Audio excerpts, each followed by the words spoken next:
বনানীর rain tree hotel. ২৮শে March রাতে এই হোটেলে জন্মদিনের দাওয়াত দিয়ে ডেকে আনা হয় বেসরকারি বিশ্ববিদ্যালয়ের ২ শিক্ষার্থীকে। আপন জুয়েলার্সের মালিক দিলদার আহমেদ সেলিমের বড় ছেলে সাফাত আহমেদের জন্মদিন ছিল ২৮শে মার্চ। সমাজের বিভিন্ন স্বনামধন্য ব্যক্তিরা জন্মদিনের দাওয়াতে আসবেন এই বলে ২ তরুণীর উপস্থিতি নিশ্চিত করেন তাদের পরিচিত বন্ধু সাদমান সাকিব।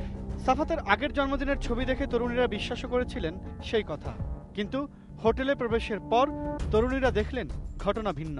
মদ ও ইয়াবা খেয়ে তখন মাতাল সাফাত ও নাইম। অনেকেই থাকার কথা ছিল, আমরা সেটা জেনেই গিয়েছিলাম, কিন্তু পরে গিয়ে দেখি আমরা ছাড়া কেউই নাই। সাফাত, নাইম সহ অন্যরা তখন মদ খেয়ে মাতাল।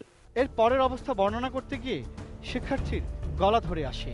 বলেন, নিষ্ঠুর এমন রাত আর কারো জীবনে যাতে না আসে।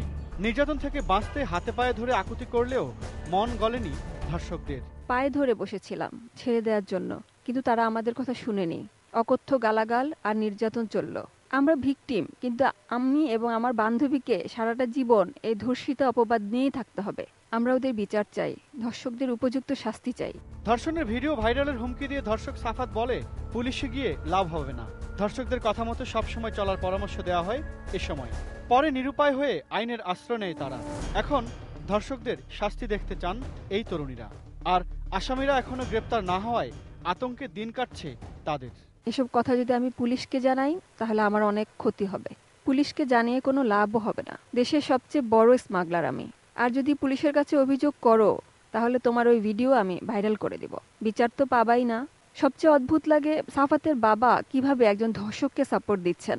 অন্যদিকে তরুণীদের স্বাস্থ্য পরীক্ষায় গঠিত মেডিকেল বোর্ডের প্রধান বলছেন, ধর্ষণের আলামত পাওয়ার সম্ভাবনা এখনো শেষ হয়ে যায়নি। কিছু কিছু আলামত আছে, ওই আলামতগুলো যদি থাকে তাহলে আমরা পাইতে পারি। অনেক আলামত প্রাথমিকভাবে প্রমাণিত জানিয়ে অবসরপ্রাপ্ত সাবেক জেলা জজ ইকতেদার আহমেদ মনে করেন, জন্মদিনের দাওয়াত দিয়ে তরুণীদের হোটেলে নিয়ে ধর্ষণের ঘটনা প্রতারণার মামলার মধ্যেও পড়ে। সেই সঙ্গে অপরাধী ধর্ষকদেরই প্রমাণ করতে হবে তারা কিভাবে নির্দোষ।